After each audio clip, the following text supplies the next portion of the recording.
Buenas tardes.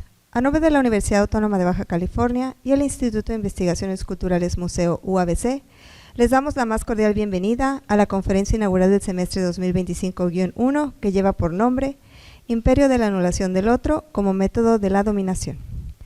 Esta tarde nos acompaña Karina Ochoa Muñoz de la Universidad Autónoma Metropolitana Unidad Azcapotzalco, a quien damos la bienvenida a este espacio universitario.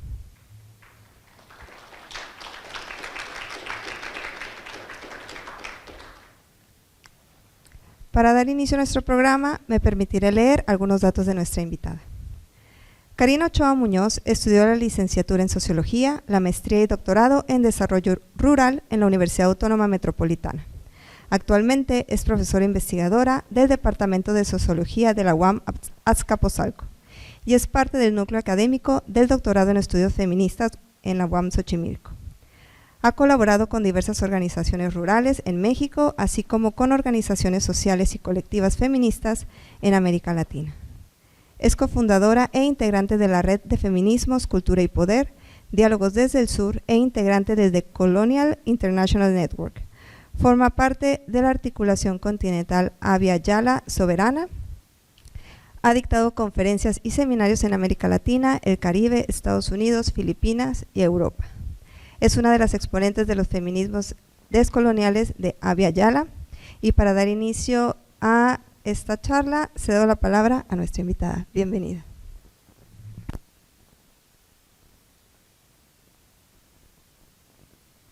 Ahí está.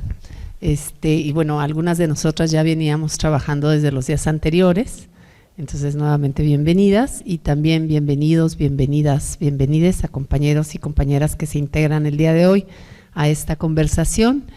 Y bueno, voy a empezar como al revés de como normalmente se hacen las intervenciones, conferencias o conversatorios, porque me gustaría, para llegar al debate que hoy nos convoca, que tiene que ver con cómo se construye el imperio de la anulación del otro como método de la dominación, toca hacer un recorrido desde una perspectiva que llamamos pensamiento o giro descolonial y no me gustaría hacer un recorrido sobre cosas que ya están revisadas o conocidas por ustedes.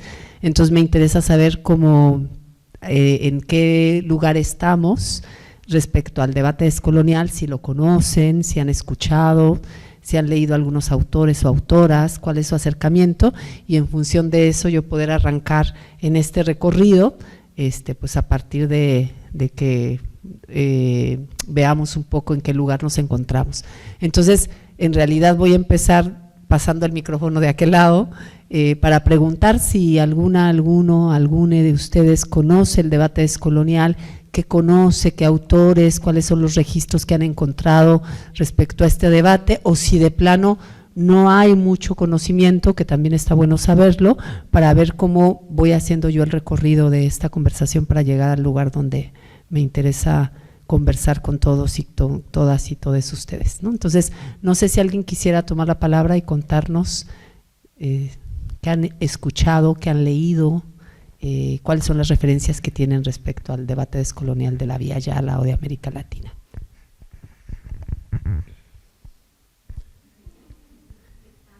Sí, parece examen, pero no es nada más para ubicarme, para ver si empiezo desde el principio o si empiezo ya un poquito más. Le pasamos yo a veces leo rostros, entonces veo un compañero que le hizo así como que sí quería, pero ¿quién dice yo? ¿No? O si no empiezo desde el principio.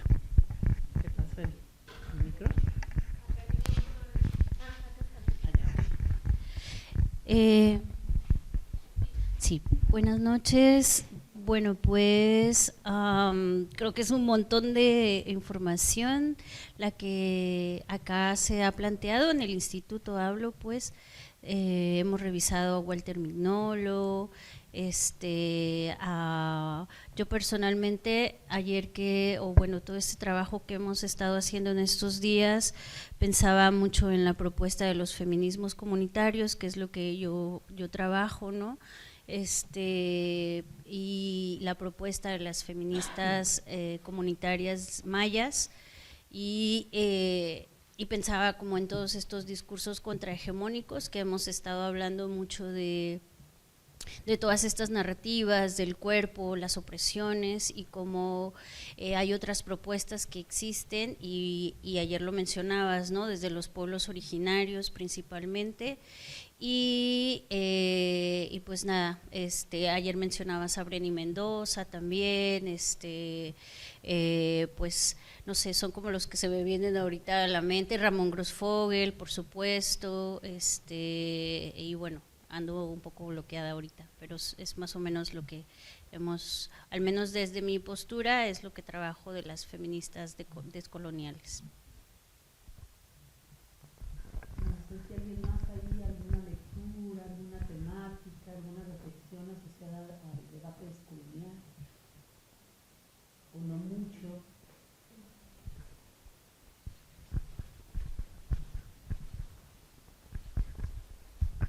Buenas noches.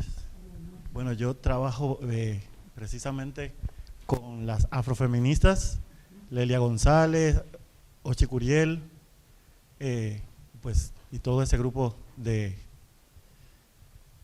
investigadoras feministas, y pues también tengo conocimiento de otros y otras investigadoras desde lo descolonial, incluida pues usted. ¿Alguien más? ¿Algún registro ahí que haya sobre el debate descolonial que lo tengan presente, tanto en América Latina como en otras latitudes? Sino para empezar un poco desde el inicio. Sí. Sino para empezar un poco haciendo el recuento o el registro, ¿no? De dónde viene, cómo viene. ¿Qué tal? Yo los autores que estudio son Claudia Sandúa, Cheri Moroga, autores chicanas, ¿no? También la literatura de Sandra Cisneros, que pues critica mucho este machismo y colonialismo que existe en la cultura chicana. Son las autoras que he abordado, ¿no?, en mis investigaciones. ¿Y el resto conoce, o alguien así como que siente que el debate descolonial todavía es como un terreno incierto, un terreno un poco desconocido? ¿Sí?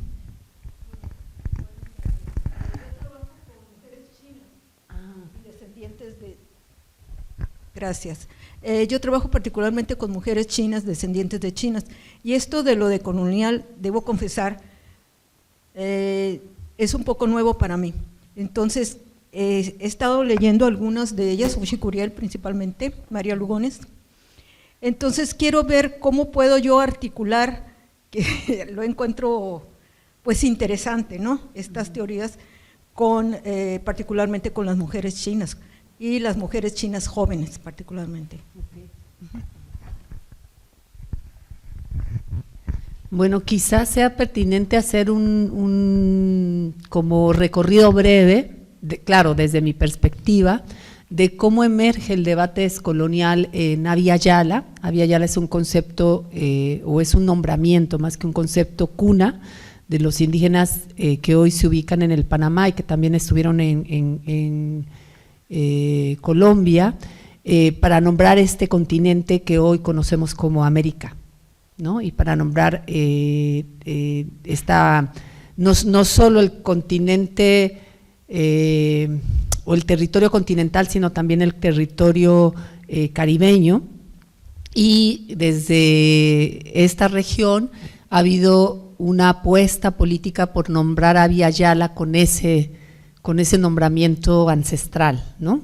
Entonces, yo les voy a presentar brevemente desde donde yo ubico parte de la emergencia del debate descolonial en Abya Yala, lo que no significa que no haya otros debates asociados a esta intención descolonizadora en otros momentos históricos y en otras latitudes, ¿no? Pero quizá vale la pena hacer la ubicación histórica, porque tenemos otras experiencias descolonizadoras, por ejemplo en el África, hacia la década de los 40, 50 y 60, que hay procesos de descolonización, por no decir procesos de independencia, que por el momento histórico en el que se estaban desarrollando están muy vinculados a los movimientos de liberación nacional. Y ahí hay todo un debate descolonizador que está muy vinculado al debate marxista, porque es una época en la que el marxismo pues era una perspectiva, digamos, muy relevante en el contexto histórico de la mitad del siglo XX, y hay toda una discusión de la descolonización asociada a esa experiencia por un lado histórica de los países africanos y de países asiáticos, pero también asociado a un proceso de colonización que es distinto, aunque vinculado al proceso de colonización que vivimos en los territorios de la Vía Yala o de América Latina y el Caribe, ¿no? Porque África y Asia son territorios que fueron colonizados en lo que se denomina la segunda ola colonizadora, que fue encabezada fundamentalmente por Inglaterra, Francia, Holanda, Alemania, etcétera, etcétera. Mientras que la primera ola colonizadora es encabezada fundamentalmente por España y lo que hoy conocemos también como Portugal, y que corresponde a los finales del siglo XV y principios del siglo XVI.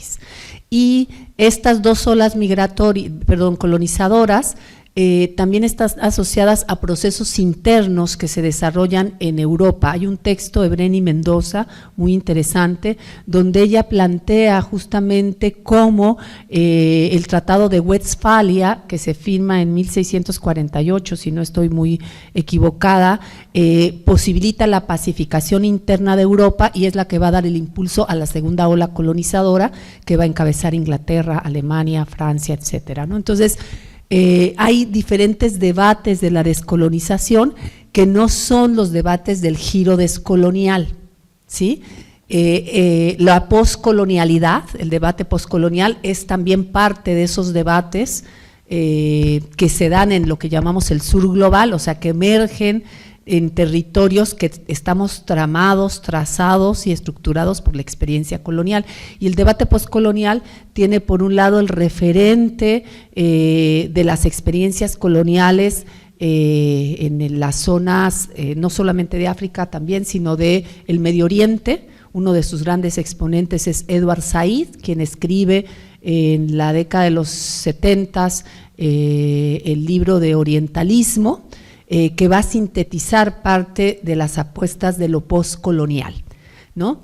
Entonces vamos a tener muchas expresiones de la descolonización y el giro decolonial o el pensamiento descolonial de la Vía Yala va a ser otra de estas expresiones, no solamente de pensamiento, sino de estas apuestas en acción de la descolonización.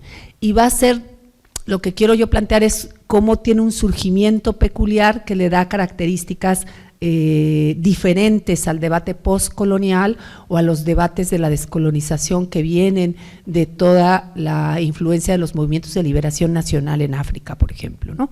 Entonces, lo primero que tengo que mencionar para entender cómo emerge esto que llamamos como debate descolonial es que bueno, nosotros y nosotras ya no estamos tan jóvenes, ¿no? Creo que la mayoría nació después de la década de los 90, ¿no?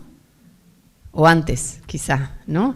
Antes, más bien, antes de la década de los 90. Entonces, en lo que hoy conocemos como América Latina, entre los 80s y las 90s hay un parteaguas muy importante que está asociado con los procesos de democratización o de retorno a las democracias electorales. En México se llamó transición democrática, ¿no? Se acordarán que entre los 80s y los 90s, por ejemplo, en Chile empieza el proceso de democratización a partir de quitar de en medio pues la experiencia y el gobierno militar y empezar a hacer un proceso de democratización que va a tener también su antecedente en Honduras y en Perú a principios de la década de los 80s, es decir, entre los 80s y los 90s en nuestra región, los lugares donde había regímenes militares empiezan a tener procesos de transición o de retorno a las democracias.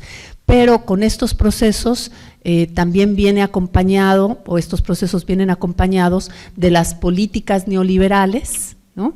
De apertura comercial, de libres aranceles, que van a tener impacto sobre las estructuras políticas de los gobiernos y de los estados latinoamericanos. Brenny Mendoza tiene un libro muy interesante donde ella dice que el retorno a las democracias es fundamental para la entrada del neoliberalismo en América Latina, porque las democracias electorales cumplieron las mismas funciones que los regímenes militares, pero ahora en nuevos contextos económicos, como el que se da entre la década de los 80s y los 90s, ¿no? A nivel mundial, 1989 también es un momento importante, porque es el momento de la caída del bloque socialista y el equivalente a al retorno a las democracias en lo que hoy conocemos como Rusia, lo que antes era la Unión Soviética, es la perestroika, ¿no? Entonces lo que vamos a ver en esa época a nivel global es una reorganización geopolítica del mundo, donde Europa y Estados Unidos ratifican, digamos, su predominancia y su hegemonía, no solamente en términos económicos, sino también en términos políticos y en términos incluso simbólicos y subjetivos. Y también lo que pasó en ese momento es que ante la ruptura de esta imagen del mundo bipolar, ¿no?, donde estaba el socialismo y el capitalismo, empieza a haber toda esta percepción de que vivimos una profunda crisis. En los 90 se empieza a hablar de la crisis de la modernidad, ¿no? Y tenemos como referente crítico de este debate a los posmodernos, que son el pensamiento crítico occidental, que empiezan a plantear justamente que hay una fuerte crisis de la modernidad, y la pregunta que empieza a circular es si la crisis que estamos viviendo es una crisis, como lo plantearían los posmodernos, que anuncia la muerte del proyecto moderno y la apertura de una etapa nueva, civilizatoria, o si lo que estamos viviendo es una crisis recurrente del modelo moderno civilizatorio, ¿no? Y en esa pregunta llega, por supuesto, a nuestros territorios, llega a América Latina esta pregunta, pero antes de contestar esta pregunta hay algunos autores que empiezan a formular la idea de que, bueno, primero, antes de decir si estamos ante una crisis recurrente o una crisis letal de la modernidad, la pregunta previa en América Latina era que teníamos que contestar cómo llega la modernidad a América Latina, ¿no? Y ese me parece que es el cuestionamiento clave de lo que va a dar paso a esta ola reflexiva que después vamos a llamar el pensamiento descolonial, porque la pregunta no es menor. La pregunta de cómo llega la modernidad a América Latina implicó que se empezara a pensar la modernidad en términos de la experiencia regional, entre comillas, nuestra, ¿no? Y aquí hay varias respuestas. En este debate, bueno, hubo respuestas planteadas, por ejemplo, desde la filosofía con Samuel Arriarán o Bolívar Echeverría, que empiezan a hablar de la modernidad barroca o de la modernidad abigarrada, ¿no?, de esta modernidad en mezcolanza. O en el ámbito de la antropología, García Canclini, que empieza a hablar de culturas híbridas, ¿no? Pero en el ámbito del pensamiento, de una corriente del pensamiento crítico latinoamericano, hay un autor que va a ser básico en la respuesta a esta pregunta de cómo llega la modernidad a América Latina, y él va a ser uno de los teóricos de la filosofía de la liberación, que es Enrique Dussel, que murió recientemente, hace un año y poco más, porque él responde de una manera muy contundente a esta pregunta. Él dice: la modernidad se origina en 1492, en el momento en que la Europa de la cristiandad se configura a través del hecho colonial en el lugar de la centralidad y de la superioridad, ¿no? O sea, por primera vez, dice Dussel, Europa se puede mirar a sí misma bajo un ego unificado que le da el lugar de la centralidad y el lugar de la superioridad. Porque, dice Dussel, antes de 1492, esa Europa de la cristiandad, que no es toda la Europa, es una Europa muy delimitada, que es esta Europa de la cristiandad, era la periferia del mundo musulmán, ¿no? Antes de enero de 1492, el mundo de la cristiandad estaba asediado por una expansión del Islam que llevaba 8 siglos y que había, digamos, marcado la trayectoria de ese mundo de la cristiandad. Y aquí les quiero presentar rápidamente unas imágenes, ¿no? Y el tema es que yo no sé trabajar con… Ahí está, ¿no? Este es un mapa común y corriente de donde está Europa, parte de Asia, parte del Medio Oriente y el norte de África, ¿no? Y si ustedes pueden ver, bueno, la Europa de la cristiandad, digamos, se sitúa en lo que hoy conocemos, bueno, no me voy a clavar en… Sí, porque además Europa la solemos ver como una Europa unificada y en realidad Europa también tiene una enorme diversidad histórica dentro de su seno. Pero bueno, aquí ubicamos Europa y el siguiente mapa es un mapa que nos muestra un poco de manera general la expansión del Islam a partir del siglo VII, es decir, a partir de la muerte de Mohamed. Y un poco antes, en la Égida, ¿no? Cuando pasa Mohamed a Medina, en este tránsito que tiene que hacer de la Meca a Medina, empieza un proceso de expansión del Islam que no va a parar sino hasta el siglo justamente bastante avanzado, el siglo XV.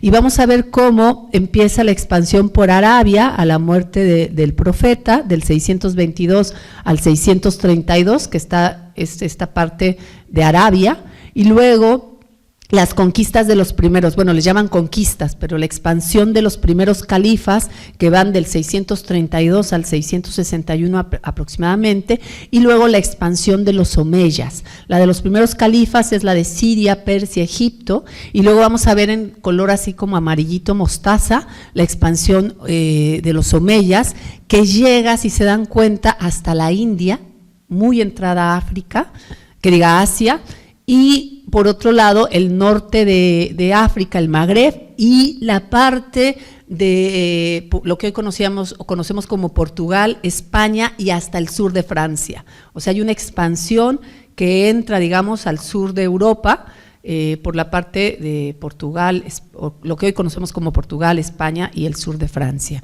Y Dussel va a decir algo muy interesante, porque Dussel dice hasta enero de 1492, esa Europa de la cristiandad estaba prácticamente rodeada por el Islam.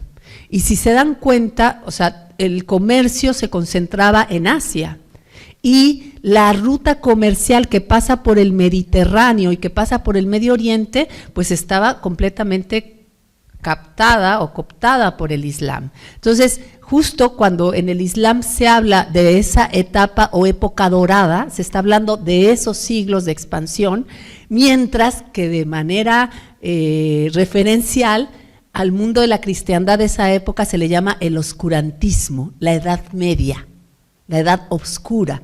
Y se le dice la Edad Oscura porque estaba el momento del iluminismo, digamos, del momento de la luz, la época dorada del Islam, donde además hay una producción mística, filosófica, matemática, médica, poética impresionante, impresionante.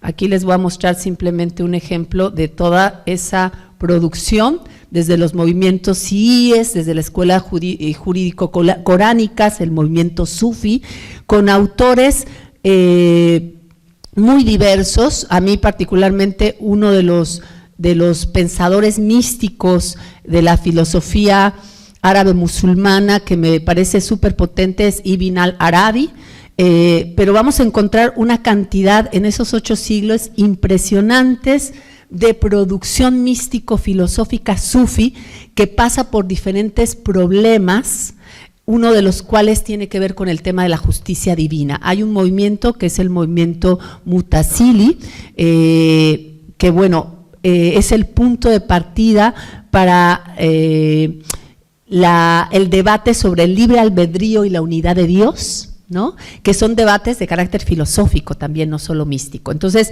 vamos a tener una gran producción que curiosamente es una producción que fue borrada después de 1492, que fue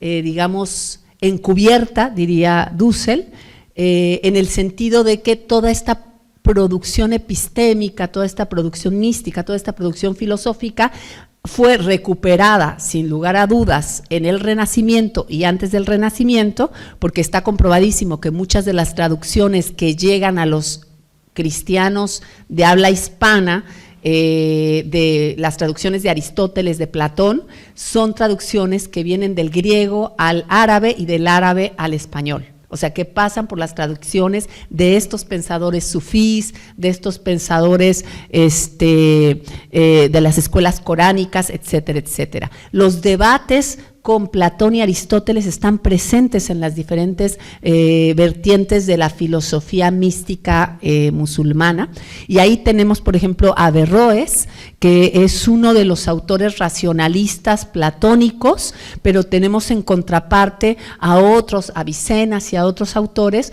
que van a hacer, digamos, debates en contraposición a las perspectivas platónicas o neoplatónicas. No me voy a clavar en eso porque no es el interés en esta sesión, pero lo que quiero mostrarles es cómo hay una enorme diversidad de escuelas. Hay una escuela del comunismo Masari, que es bien interesante porque hay toda una beta que desde el mundo musulmán plantea la perspectiva del comunismo. Ahí tenemos a Masari que decía: todas las cosas que se poseen en este mundo son ilícitas, por consiguiente, en lo que se refiere a la licitud de la propiedad, no hay diferencia alguna entre los bienes adquiridos por el trabajo, el comercio o la herencia y los bienes obtenidos por medios violentos. Entonces hay toda una discusión respecto a cuál es la licitud de la propiedad, ¿no?, que luego va a tener otro tipo de diálogos con los místicos filósofos de la cristiandad. Bueno, más allá de eso, esto me parece importante porque cuando Europa, a través del hecho colonial, se logra posicionar como centro, lo que hace también es construir una narrativa de la dominación donde la historia del Islam queda invisibilizada, borrada y anulada. Por eso quienes estudian filosofía, cuando estudian historia de la filosofía, se pasa de los griegos directamente a Santo Tomás de Aquino, borrando 8 siglos de producción que atraviesan por una producción mística, filosófica, musulmana, pero no solo musulmana, porque aquí también hay otros borramientos, y ahí va un poco al planteamiento que nos formulaba la compañera que trabaja con mujeres chinas, porque también ha habido un borramiento de epistemologías no occidentales de larga data que no forman parte de la narrativa de la historia de la filosofía o de la historia mundial, porque a partir del siglo XVI, con el hecho colonial, Europa pudo empezar a construir una narrativa donde la historia universal ha sido contada desde la particular historia europea. Eso que llamamos eurocentrismo, ¿no?, y que tiene que ver con una serie de autores que van ratificando esa posibilidad. Por ejemplo, Hegel, cuando empieza a hablar justamente del espíritu, que sería el equivalente al desarrollo, ¿no?, el espíritu del desarrollo, empieza a narrar cada uno de las civilizaciones y, por ejemplo, dice: la civilización en México, en el Perú, una de las más avanzadas del Nuevo Mundo, en realidad son civilizaciones demasiado particulares que no pueden ser universalizadas, ¿no? Y entonces apela a que son civilizaciones demasiado jóvenes, que no pueden ser referentes o modelos del espíritu, ¿no?, del espíritu del mundo, ¿no?, del espíritu del desarrollo. Cuando habla, por ejemplo, de las civilizaciones en Asia, dice que son civilizaciones que terminaron en proyectos que encumbraban a un solo hombre, ¿no?, un poco como al estilo dictatorial, ¿no? Cuando habla de África, dice que en África no hay nada, que son casi monos y que no puede ser una civilización replicable. Y entonces él dice que el principio y el fin de la historia es Europa, pero no toda Europa, sino la Europa de la cristiandad. Lo estoy diciendo con mis propias palabras. Hegel es mucho más complejo que lo que yo estoy diciendo, pero Hegel justamente justifica ese lugar de superioridad europea y ese lugar que luego va a construir criterio de desarrollo y criterio de orden civilizatorio. Entonces, me regreso un poco a la idea original, en el sentido de que Dussel, cuando plantea que Europa era la periferia del mundo musulmán y con el hecho colonial se constituye en centro y criterio de un nuevo orden mundial, lo que también nos plantea es que nosotros, nosotras, los pueblos amerindios, nos vamos a configurar como la primera periferia moderna. Y por tanto, la modernidad como apuesta civilizatoria inicia con el hecho colonial. Entonces, no hay un divorcio entre el desarrollo de la modernidad y la historia colonial, ¿sí? Y esto es muy interesante porque además se contrapone con una narrativa que nos enseñó que la modernidad nace con la Revolución Francesa, ¿sí? E incluso él dice, bueno, hay una primera modernidad y una segunda modernidad, ¿no? La modernidad que efectivamente surge de los procesos internos, de las disputas internas europeas, pero hay una primera modernidad que está claramente vinculada a los procesos coloniales, ¿no?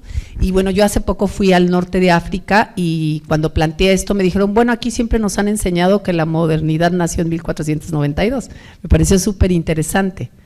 Entonces yo le decía, a ver, pero bueno, no les voy a contar cómo fue la conversación, pero me sorprendió porque había un sentido ya en esa narrativa de que la modernidad sí inicia con el momento de transformación asociado al hecho colonial.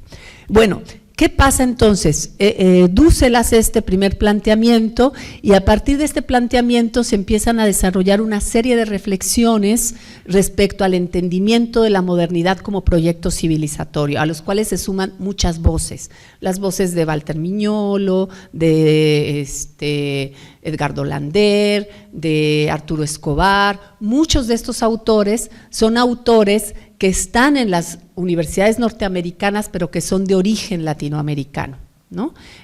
Laos, de manera más tardía se suman María Lugones, Nelson Maldonado Torres, y algunos estaban en las universidades latinoamericanas, como es el caso de Zulma Palermo, que también fue parte de este primer grupo que se llamó Grupo Modernidad Colonialidad. Esta es la parte conocida del debate descolonial, que sobre todo este grupo de pensadores latinoamericanos y latinoamericanas se empiezan a articular hacia los primeros años de los 2000.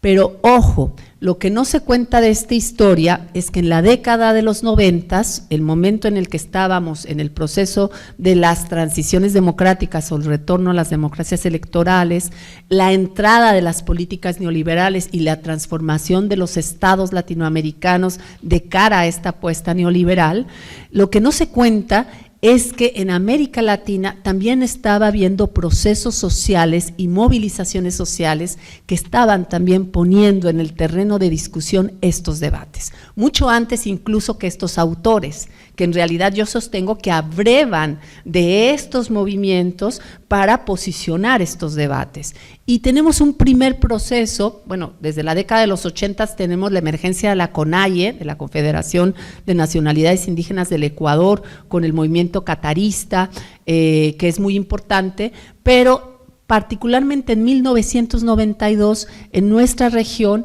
se empieza a configurar ese movimiento que se llamó la campaña 500 años de resistencia indígena, negra y popular, que además se crea en contraposición a esa campaña estatal e institucional encabezada por el gobierno, por los gobiernos de América Latina y por el gobierno de España, que pretendía conmemorar los 500 años del encuentro de dos mundos, como si el hecho colonial hubiera sido un acto de cordialidad diplomática entre naciones, entre comillas, ¿no? Y entonces hay un movimiento que empieza a ser una articulación continental en protesta y en contraposición a esta postura y empieza a disputar la narrativa que intenta ponerse en juego con este famoso encuentro, con este festejo del encuentro de dos mundos. Y ahí lo que es muy interesante es que se permite la articulación de movimientos indígenas a nivel continental, pero también la articulación con un movimiento que estaba en emergencia en ese momento, que es el movimiento negro a nivel continental. Y eso es muy relevante, porque se empiezan a hacer cruces y diálogos donde se está repensando el hecho colonial desde los propios pueblos que estaban marcados por esa historia. 1994 es básico, pero en México tenemos otro momento, 1992, de esta movilización y articulación continental que empieza a disputar esa narrativa, pero tenemos otro momento en México que va a tener también influencia a nivel continental y a nivel mundial, que es la emergencia del EZLN, que también viene a poner en el centro del debate el papel de las poblaciones indígenas, originarias, nativas de estos territorios, que fueron destinadas al aniquilamiento, fueron destinadas a la muerte. No sé si ustedes conocen un primer documento, no es el primero, pero es uno de los primeros que saca el EZLN después del intento de amnistía que pretende dar el gobierno a los sublevados, que se llama ¿De qué nos van a perdonar y de qué tenemos que pedir perdón? ¿No? Y lo que formulan es, nos van a perdonar de haber decidido no morir por muerte inútil, es decir, de tifoidea, de enfermedades curables, y decidir morir luchando y habernos preparado para levantarnos en armas, y interpelan al Estado desde el lugar de esa subalternidad amerindia que estaba siendo ya desconocida, porque por lo menos en nuestro país a los indios se les reconocía solo si estaban en el museo. Los indios vivos no eran reconocidos. Entonces el EZLN es otro referente de esta movilización, pero bueno, les podría contar todas las movilizaciones que entre los 90 y primeros años del 2000 son encabezados por movimientos afrodescendientes, negros e indígenas en nuestros territorios. Y para muestra, pues el resultado de la movilización de los pueblos originarios en Bolivia, pues es el gobierno en su momento de Evo Morales, por ejemplo, ¿no? Entonces, en este contexto es que empieza a emerger esta voz de lo que llamamos el debate descolonial o el giro descolonial, y una cosa que va a ser, digamos, relevante y que lo va a distinguir del debate postcolonial, porque lo primero que nos preguntamos es, bueno, no es tan novedoso, o sea, el problema de la descolonización y de las implicaciones del orden colonial en nuestras experiencias y en nuestras configuraciones, tanto subjetivas como políticas, como epistémicas, como sociales, no es algo que sea nuevo, no se discute a partir de los 90s. Pero, digamos, ¿cuál sería la diferencia entre el debate descolonial y el debate postcolonial? El debate postcolonial es mucho más temprano, ¿no? Tenemos sus principales antecedentes en los 40, 50, con además autores de origen negro, ¿no? Del Caribe. Tenemos a Aimé Césaire, que ya desde los 40, 50 está haciendo toda una reflexión y es quien va a recuperar el concepto de negritud, junto con algunos autores africanos. Tenemos a Frantz Fanon, también de origen martinicano, que se encuentra en su negritud también a partir del desplazamiento que hace de Martinica a la metrópoli colonial que es Francia, y que termina vinculándose, siendo psiquiatra, con el norte de África, en Argelia, con el Movimiento Liberación Nacional, que es el que cabeza el proceso de independencia o descolonización de Argelia, y él es un, digamos, intelectual importante del Frente de Liberación Nacional en Argelia. Y tenemos de manera, pues, digamos, constante una serie de pensadores que hasta la década de los 80 van alimentando un debate en lo postcolonial, sobre todo en las regiones de la segunda ola colonizadora, que empiezan a hacer una articulación entre racismo, imperialismo y colonialismo. En el debate postcolonial, digamos, la discusión tiene que ver con el problema del racismo, la raza, pero el racismo en particular, el imperialismo y el colonialismo, ¿sí?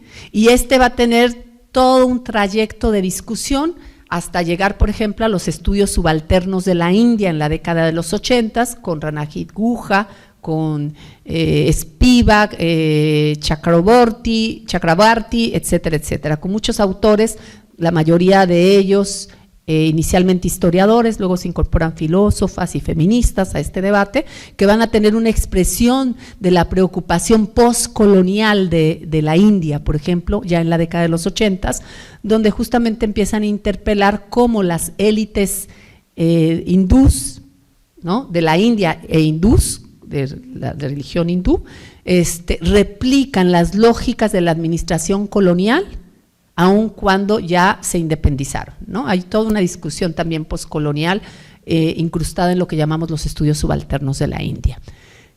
Pero en el debate descolonial más tardío de la Via Yala, la interpelación no tiene la lógica marxista que tuvo o que ha tenido el debate postcolonial, ¿sí? ¿Vamos bien hasta aquí?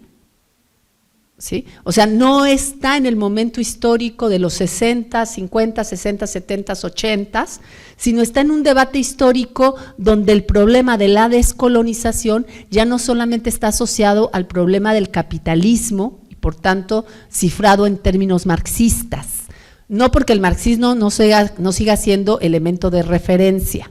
El propio Quijano, que es uno de los autores del debate descolonial, era cepalino y era marxista, ¿sí?, sino porque la discusión que se está dando en este momento histórico de la emergencia del debate descolonial tiene que ver con el orden civilizatorio moderno, es decir, con la modernidad como orden civilizatorio.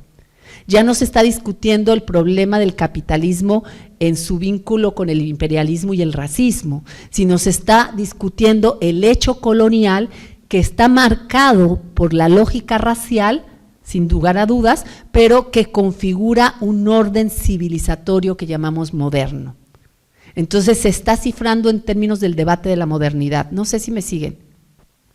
Y ahí hay una distinción con el debate postcolonial, ¿no? Ahora, tenemos mucho que conversar, por ejemplo, con el pensamiento chicano, con el marxismo negro, ¿no? O sea, yo creo que todavía está pendiente cómo este debate descolonial, que tiene un sello muy de Abya Yala, porque surge y emerge desde Abya Yala, todavía tiene que hacer muchas conversaciones con otros planteamientos críticos del sur global y de los sures que están dentro de los nortes globales, ¿no? Como es el caso de compañeros y compañeras y compañeres chicanos, chicanas, chicanes afros, etcétera, etcétera. Pero haciendo esta ubicación, ahora quiero adentrarme, porque si no se van a dormir y no es la intención, en alguno de los elementos claves del debate descolonial que nos pueden llevar a reflexionar sobre la apuesta epistémica que se construye con el orden moderno colonial. Porque uno de los elementos en esta reflexión crítica o en esta apuesta crítica es justo que la modernidad no puede separarse de la experiencia o del hecho colonial. Es decir, la modernidad nace con el hecho colonial, ¿no? Y aquí hay muchos elementos bien interesantes porque, por ejemplo, cuando nosotros hacemos recorridos históricos o cuando hacemos como una revisión de la historia, normalmente nos dicen, por ejemplo, que el capitalismo es resultado de una experiencia particular europea, la emergencia de los burgos, ¿no? En Europa empieza a desestructurarse el feudo, empieza a haber un proceso que nosotros llamaríamos hoy migratorio, es decir, empieza a haber un desplazamiento de los siervos que están establecidos en los feudos para establecerse en estas nuevas ciudades, burgos, donde se necesita mano liberada, ¿no?, que ya no es la mano del siervo de los territorios feudales, que posibilitan, y que casi siempre estos burgos están en zonas portuarias, ¿no? ¿Por qué? ¿Por qué por zonas portuarias? Miren, vean aquí, esto es histórico también. Aquí está en Andalucía, en esta parte de aquí se encuentra Granada. Granada fue el último reino islámico musulmán de la península ibérica, que cae en enero de 1492 con la entrega de las llaves de la ciudad nazarí de Granada a la reina Isabel la Católica y al rey de España. Entonces, ¿qué pasa? A partir de enero de 1492, por primera vez, eso que llamamos Europa puede salir del cerco que que tuvo durante 8 siglos, ¿no?, el cerco musulmán. Si se dan cuenta, en el siguiente mapa, no podían adentrarse por el mar Mediterráneo para ir hacia el Asia, ¿no? O sea, había que buscar otra ruta marítima que posibilitara que esos países que eran los bárbaros, porque eran los incivilizados, eran los que estaban cercados, los que estaban asediados, ¿no?, pudieran incorporarse a la línea del mercado que iba en dirección siempre a África, a Asia, ¿no? Entonces, cuando logran salir de ese cerco, y ya conocemos la historia, ¿no?, de Colón, que Isabel la Católica le da sus joyas una vez que cae el reino nazarí de Granada, y entonces le dice, andate a tomar camino para buscar una ruta que nos lleve hacia Asia, y en el camino ya sabemos que Cristóbal Colón, por error, cree que nuestros territorios son lo que después se llamó las Indias Occidentales, ¿no? Entonces, esto es muy importante porque cuando a nosotros nos cuentan la historia del desarrollo del capitalismo, nos dicen que Europa empezó a tener un desarrollo marítimo importante que le significó un desarrollo mercantil, que le significó la posibilidad de empezar a reestructurarse hasta construir los feudos y ir generando un proceso que va a llevar a la ruta del capitalismo. Marx, cuando habla del proceso de acumulación originaria, lo que no dice es que ese proceso de acumulación originaria solo es posible por el extractivismo que se genera en los nuevos territorios, por todo el oro y la plata que vía la corona española y la corona portuguesa llegan a España y se transfieren al norte de Europa, porque también recuerden que en ese momento hay un conflicto muy importante en los Flandes, que en ese momento también era parte del Imperio Español. Bueno, porque hay un proceso también histórico en el que el rey Carlos V,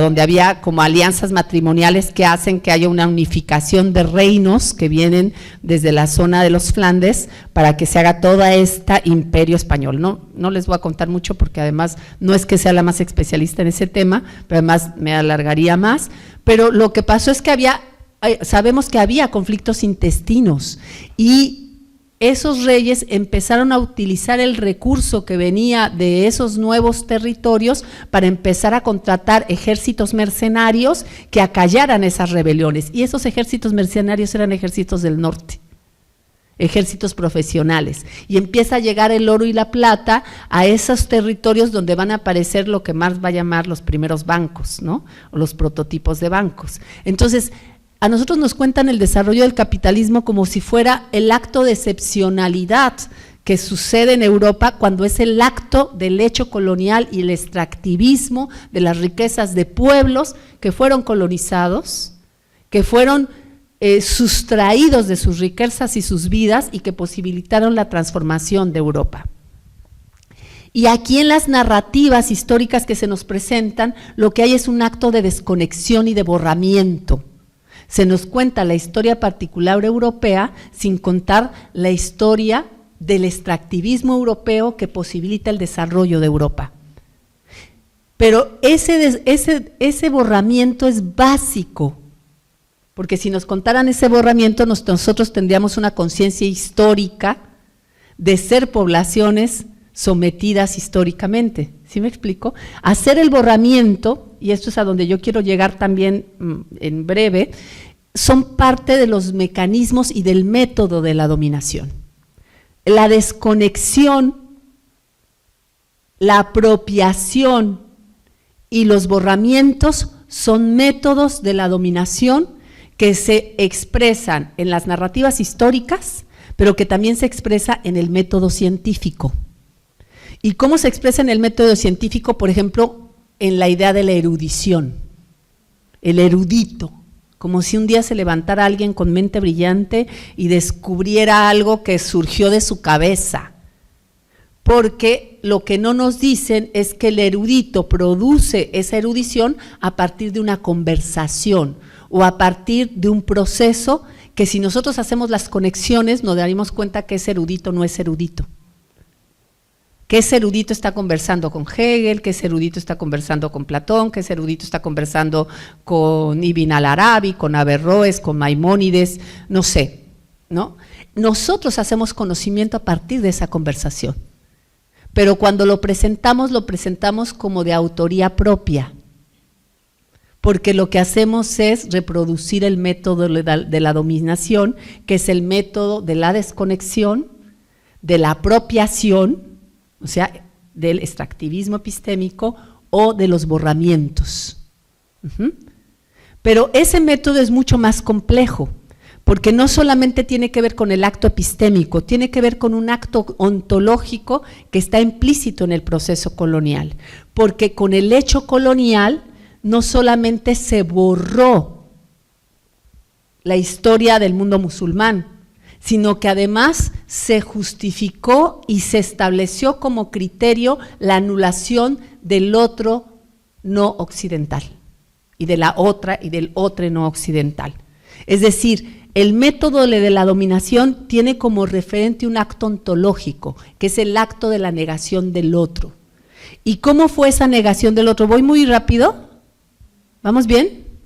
¿Cómo fue esa negación del otro? Y ahí las feministas latinoamericanas de la Vía Yala y racializadas hemos aportado bastante. Y esa es otra historia que cuando hablamos del debate descolonial no se cuenta, porque parece que los debates feministas, yo por ejemplo no me ubico en el debate a partir de la lectura de Miñolo, Quijano, Dussel, a ellos los leo después, pero mi trayecto en el debate no pasa por leer a los teóricos del giro del grupo Modernidad Colonialidad, pasa por el trabajo con comunidades indígenas y rurales en México. Y luego me entero que hay gente que está discutiendo también eso. Y entonces hay una conexión con ese grupo que se llama el Grupo Modernidad Colonialidad. ¿Qué es lo que quiero decir? Que el debate descolonial no es exclusivo, no es una teoría y no es un paradigma y no es un grupo. El debate descolonial es una intención y es una actitud que existe en nuestros territorios desde hace 500 años y que se ha traducido de muchas maneras, y una de ellas tiene que ver con la producción. Y las feministas descoloniales en Avia Yala no necesariamente vienen de esta historia del pensamiento universitario o del pensamiento académico del cual vienen parte del grupo Modernidad Colonialidad. Hay otras trayectorias que llevan a los feminismos comunitarios, a los feminismos indígenas, a los feminismos de la comunalidad y a muchos feminismos descoloniales a discutir problemas que atraviesan por las lógicas de dominación que operan sobre nuestros cuerpos y sobre nuestros territorios. Pero bueno, las feministas hemos aportado en ese debate y yo particularmente he puesto sobre la mesa el debate sobre la feminización de lo indio, que qué significa. Lo que explica esto de la feminización de lo indio simplemente es el acto ontologizante del proceso colonial. ¿A qué refiero con ontologizante? Cuando decimos ontología nos referimos al ser, a la dimensión del ser, la ontología como el terreno o algunos dicen el campo que estudia el ser, yo digo el campo del ser, ¿no? Entonces, con el hecho colonial, que eso es lo más relevante, hay un acto de ontologización, es decir, hay un acto de definición ontológica sobre ese otro no europeo, no cristiano, no varón, no propietario, no blanco, que se le va a asignar el lugar de la inferioridad, el lugar de la periferia y el lugar de la no existencia plena. Porque para que los europeos de la cristiandad se asuman como centro y como superiores, necesitan de una alteridad que les refleje ese lugar. Para que yo sea superior necesito de una inferior, una inferiora. Para que yo me asuma como centro necesito de una periferia. Entonces yo necesito construir esa alteridad negada, esa alteridad subordinada, que me garantice el lugar de superioridad y el lugar de centralidad. ¿Y cómo se construye esa alteridad negada? Bueno, a partir de un acto ontológico. La controversia de Valladolid expresa ese acto ontológico. La disputa era si los amerindios tenían o no condición de humanidad, si eran monos o si eran seres humanos. Esa es la disputa. Y lo que se empieza a plantear en esa disputa es que si bien los amerindios, a diferencia de las poblaciones africanas a las cuales se bestializa y niega toda posibilidad de humanidad, pero ahí era una cuestión también, digamos, es clave el hecho de que las poblaciones secuestradas y traídas en condición de esclavitud no tenían territorios en estas tierras, mientras que las poblaciones amerindias sí. Por ejemplo, Fray Francisco de Vitoria lo que dice con respecto a los indios es, los indios, los señores indígenas, ¿no? O sea, no cualquier indio, los que eran las élites indias, tienen derecho a su territorio, como los niños, pero como los niños son incapaces de administrarlos, por tanto requieren a otros mayores en virtud, mayores de edad, para administrar sus bienes, y eso somos nosotros, los europeos, cristianos. Entonces, a los amerindios no se les bestializa en la formalidad, pero tampoco se les reconoce humanidad plena. Con las bulas papales que les otorgan humanidad a los indios, en realidad se les otorga una especie de semi-humanidad condicionada, en términos políticos, a la tutela, al principio de tutela. Por eso a los amerindios generalmente se les asocia con mozos, niños o mujeres. En las narrativas del siglo XVI lo que vamos a ver siempre es una comparación de los indios con mujeres, mozos o niños, porque hay un acto de tutelaje. Ahora, ¿por qué no hablar de infantilización del indio? Porque la condición de infancia tarde o temprano termina. Yo siempre digo, han sido suficiente 500 años como para que seamos mayores de edad, ¿verdad? Pues no, porque nuestro tutelaje es más similar al de las mujeres, porque las mujeres somos infantilizadas de manera perpetua, y entonces el tutelaje se hereda de padre a esposo, y el tutelaje es una condición sustantiva, ¿sí me explico? Se ontologiza, se esencializa por condición de género.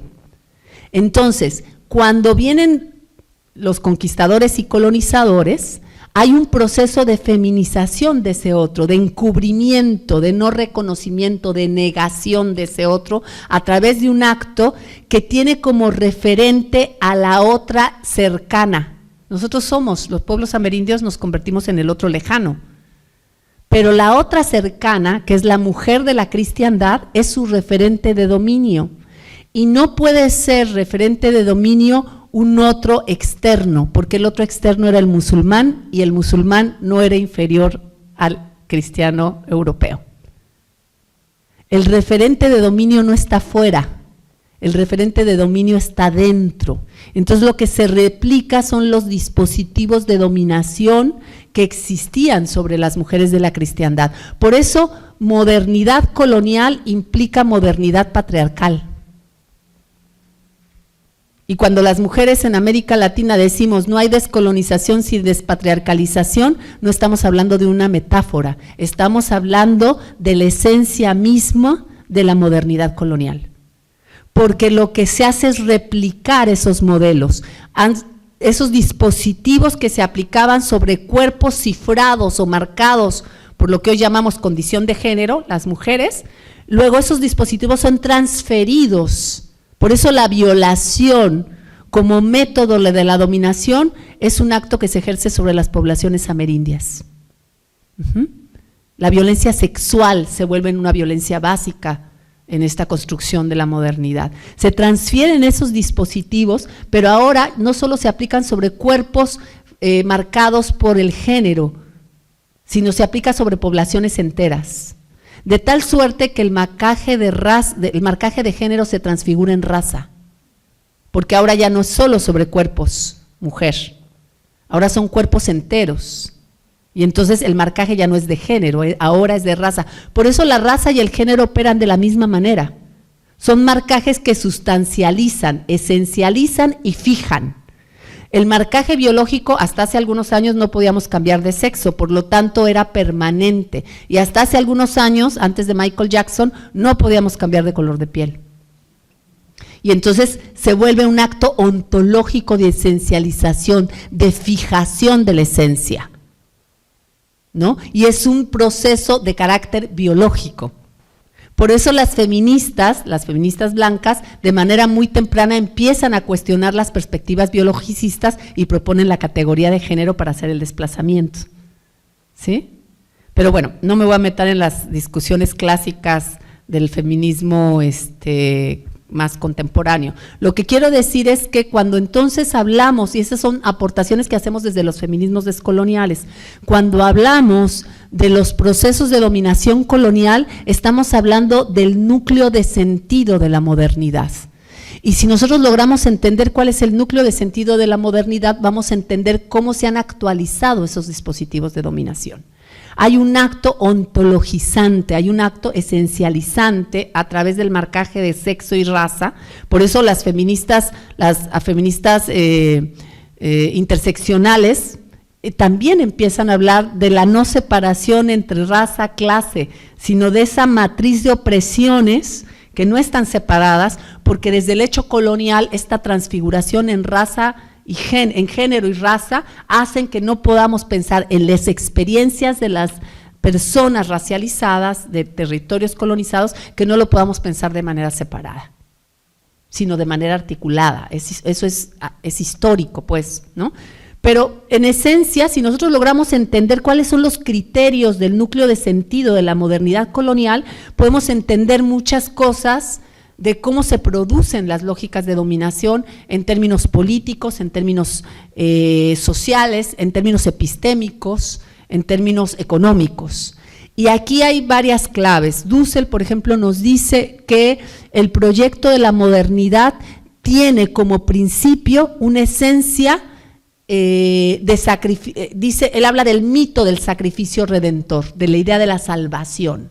Dice, los colonizadores vienen a salvarnos, ¿no? A salvarnos de la barbarie, ¿no? Y la salvación de esa barbarie, de esa supuesta barbarie, es bajo nuestro consentimiento o sin él, porque ellos nos tienen que salvar de ese estado pecaminoso de barbarie. Entonces, si tú no estás de acuerdo, como yo, como buen cristiano, tengo la obligación de salvarte, pues entonces voy a hacer uso de la violencia, el acto de la violencia, ¿no? Entonces, como el papá, cuando te dice, te masacra a golpes y te dice, y me lo vas a agradecer, ¿no? Y cuando somos grandes se lo agradecemos, ¿no? Ese es el gran conflicto que tenemos hoy, ¿no? O sea, nos han prometido el desarrollo, y el desarrollo que implica el acto de la necropolítica terminamos agradeciéndolo, ¿no? Es que yo soy desarrollada, soy exitosa, ¿no? Estoy enferma de todo y tengo cáncer y no sé qué, pero he llegado al éxito de la vida, ¿no? Soy alguien en la vida. O sea, hay una serie de mitos que se construyen en términos de nuestras vivencias que tienen origen en el hecho colonial. Entonces, Dussel dice algo muy interesante en relación a la violencia. Él nos dice, la faceta irracional de la modernidad justifica el uso de la violencia genocida y garantiza la negación de lo no europeo. Porque el uso de la violencia lo hacen por nuestro bien, para civilizarnos.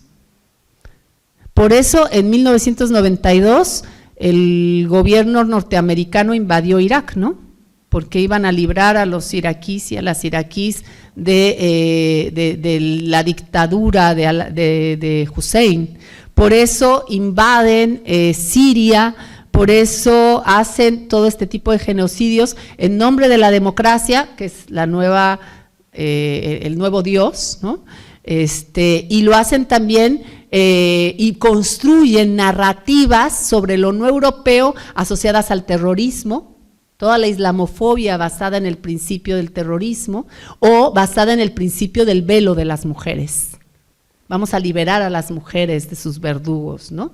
Y entonces Dussel nos dice, eso garantiza el acto de la negación del no europeo y la prevalecencia de lo europeo como centro y referente único de civilidad y desarrollo.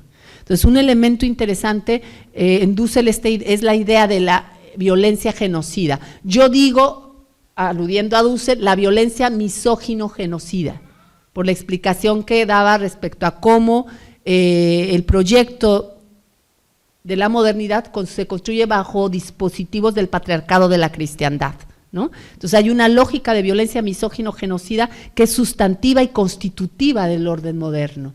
Y esa violencia misógino-genocida tiene como principio la negación del otro no europeo. Y Fanon tiene un libro maravilloso que se llama Pieles negras, máscaras blancas, donde justamente siendo un psiquiatra, él hace un análisis de todas las heridas coloniales, ¿no?, de las personas negras, y hay una parte donde él hace un análisis de una novela muy interesante, donde el personaje femenino es una mujer negra que más adelante, siendo adulta, se va a enamorar de un hombre blanco, ¿no? Pero él dice que en esa novela la autora narra cómo Mayotte, creo que se llama la personaje, cuando era niña y se dio cuenta que no podía ennegrecer su mundo, tuvo que blanquearse, y entonces se lanzó una bolsa de harina para blanquearse, o sea, porque es un problema de carácter ontológico. Como yo no puedo ser como soy, porque yo no puedo hacer mi mundo desde lo que soy, entonces yo tengo que cambiar. Y esta es la gran tragedia del mestizaje en nuestra América, ¿no? Y en México particularmente, la pretensión de blanquitud a través de la idea del mestizaje. Porque a diferencia del mestizaje chicano, que es un mestizaje que tiene como identidad la identidad subalterna, la prieta de Gloria Anzaldúa, en el mestizaje, por ejemplo, en México hay una pretensión de blanquitud, no hay una conciencia de racialización, sino hay un deseo de blanquitud. Y hay otra imagen en esa novela que analiza Fanon, donde hay una mujer mulata, que es secretaria de una empresa, y hay un hombre negro que es ingeniero, y cuando él se enamora de esa mujer y le expone su amor en una carta que si a mí me lo hubiera dicho, yo me caigo al suelo y le digo, sí, lo que quieras, pero en la narración de la novela dice que esta mujer lo increpa y le dice que no se atreva, como siendo un hombre negro, cómo se atreve a declararle el amor, que lo va a denunciar, ¿no?, ante la justicia. Y entonces Fanon hace un análisis muy interesante del mestizaje como esa pretensión de llegar a ser lo que no somos, porque hay una herida colonial que es ontológica también y que tiene que ver con esto que Fanon va a denominar entre el ser y no ser, y que después Ramón Grossfogel va a llevar al análisis de la geopolítica cuando habla de las zonas del ser y del no ser. Y esa línea divisoria entre el ser y no ser es una línea racial. O sea, con el hecho colonial, la dimensión, por eso yo hablo de ontología política de la dominación, porque hay un acto de ontologización que pasa por una línea de racialidad que construye la zona del ser y la zona del no ser. Y al ser constituidos como hombres y mujeres racializadas y personas racializadas, nos constituimos en la zona del no ser. No sé si vamos bien en esta parte. O sea, hay un acto que yo llamo ontología política de la dominación que pasa por el proceso de racialización, sexualización, y que se manifiesta en términos de las violencias misóginas que tienen su expresión máxima en el genocidio, como lo que pasó en Palestina.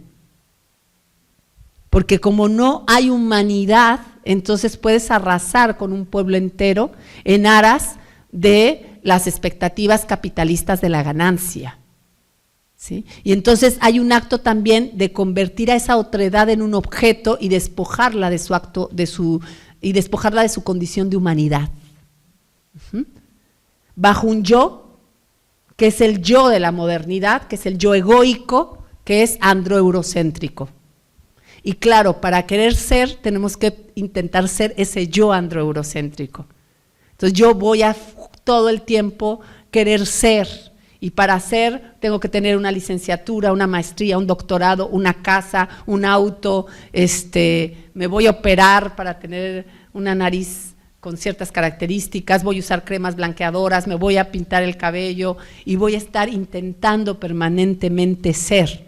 Pero en realidad la lógica moderna colonial lo que nos hace es construir individualidades amenazadas. Amenazadas porque yo no puedo ser lo que soy. Tengo que dejar de ser lo que soy para ser. Y si quiero ser, estoy amenazada ante la anulación del sistema. Y lo que está pasando hoy con Trump es desatar el instinto de esa individualidad amenazada. El miedo como principio político. Porque en el acto ontológico tiene que ver con cómo esos actos de aniquilamiento, que pueden ser simbólicos o reales, y en su extremo es el asesinato y el genocidio, ¿no? En el fondo, el poder juega con eso, y por eso lo que está haciendo hoy Trump es jugar con el miedo, la amenaza constante, ¿no? Y entonces volver a ese sentido de un yo, o que está negado, o que es un yo amenazado. Y eso es profundamente colonial. Por eso la necesidad de ir a hacer el rastreo del núcleo de sentido del proyecto moderno colonial para entender estas políticas que hoy aplican y que tienen como principio la no ética de la guerra, que es de la que habla Nelson Maldonado Torres. Dice, el principio, uno de los elementos de ese núcleo de sentido moderno es la no ética de la guerra. ¿Y por qué la no ética de la guerra? Porque la guerra es la máxima expresión de la anulación. Y Sirina Delvisabay, en un texto maravilloso que se llama La cárcel del feminismo, lo que plantea es justamente cómo el proyecto moderno colonial instituye el imperio de la anulación del otro. El acto de negación, el acto de anulación, el acto de encubrimiento, el acto de borramiento, el acto de desconexión. Bueno, voy bien hasta ahí, ya voy a ir cerrando y a lo mejor no me voy a involucrar tanto en la parte metodológica, pero quiero dar el salto justo una vez entendiendo estos elementos del núcleo de sentido de la modernidad. Yo lo que he estado haciendo en los últimos tiempos es entender cómo esos criterios de la modernidad colonial operan en el método científico y en el proyecto epistémico de la modernidad, ¿no? Y entonces, bueno, hay una larga literatura que hace referencia a la pretensión de neutralidad, de objetividad, de universalidad del conocimiento científico, ¿no? Las feministas hemos abordado mucho y hemos hecho críticas importantes desde la epistemología feminista a esa falacia de universalidad, a esa falacia de objetividad y a esa falacia de neutralidad, ¿no? Sin embargo, no hemos explicado de dónde proviene esa falacia y de dónde proviene esa intencionalidad y cómo opera, porque llamarme neutral implica desconectarme de mi propia trayectoria. Si yo me llamo neutral, entonces estoy desconociendo toda la carga que me configura, ¿sí? O sea, yo investigadora soy neutral, yo llego a la investigación viendo con neutralidad. Es un engaño, porque no llegamos nunca con neutralidad, venimos con referentes, con prejuicios, con criterios, con miradas, pero el asumir esa neutralidad es un acto de autonegación. O sea, es parte del imperio de la anulación. Porque el método científico no solo anula al sujeto de mi investigación en el sentido, bueno, esto ya está muy trabajado, ¿no? De cómo se asume al sujeto, en realidad, hasta en el nombramiento, cuando dicen, ¿cuál es tu objeto de investigación, no? Perdón, yo no trabajo con objetos, ¿cómo se lo cuento? ¿No? Son sujetos. Y además no son sujetos de mi investigación, hay un acto de objetivación de esa exterioridad. Así, ahí ya hay un problema. Pero no solamente me obliga a negar a esos sujetos pensándolos como objetos de la investigación, sino hay un acto de autonegación y autoborramiento, porque yo no puedo en mi investigación incorporar mi propia existencia y mi propia experiencia investigativa. O sea, el primer acto es el acto de autonegación del propio investigador o investigadora, en esa exigencia de neutralidad y en esa exigencia de objetividad. Y ahí se está otra vez imprimiendo el imperio de la negación del otro, que en realidad soy yo, por ejemplo, ¿no? Y hay una necesidad, por ejemplo, de que no aparezcan las trayectorias investigativas que realizamos. Se nos exige en la academia que esas trayectorias, esas existencias y esas experiencias queden borradas. La crisis que nos da cuando hacemos investigación, porque es casi inevitable, si realmente haces investigación entras en caos, y luego lo asociamos con crisis, pero en realidad es caos, quienes estuvieron ayer en las sesiones, ¿no? Eso tiene que quedar borrado, porque nos exigen que entreguemos tesis que sean coherentes, donde el ojal coincida con el botón, pero si nosotros hiciéramos la tesis conforme las trayectorias investigativas, haríamos unos Frankenstein, ¿no? O sea, a lo mejor el traje una parte no tendría manga y la otra sí tendría una manga, pero hasta el piso, porque el proceso investigativo implica estar implicada con la realidad, y la realidad es imposible abstraerla y es imposible traerla en términos de orden, ¿no? Obviamente estamos en instituciones educativas y nos toca hacer las negociaciones de lo que nos piden, pero no podemos, en aras de esas exigencias, ser, ¿cómo decirlo?, cuando uno es negligente, ser negligentes, en el sentido de no ser conscientes que estamos negociando. O sea, no es lo mismo ser conscientes que yo tengo que negociar con una institución que me exige una serie de criterios y entender que esa exigencia de criterios no necesariamente es la investigación. ¿Sí me explico? Y lo estoy planteando porque yo soy profesora universitaria, entonces imagínense que cada que digo esto en mis clases, mis compañeros y compañeras me quieren matar, ¿no? Y me dicen, oye, tú no van a terminar nunca la tesis.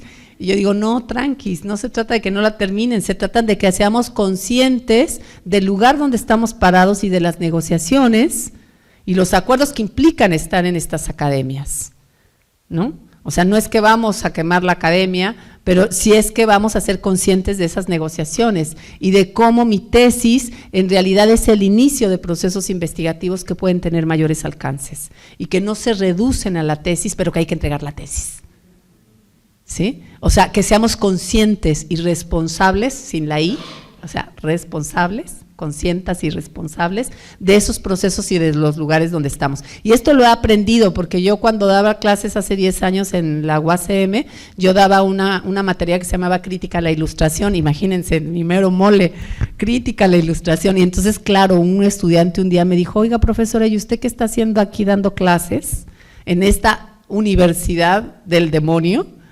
Usted debería de estar con un fusil en la montaña, ¿no?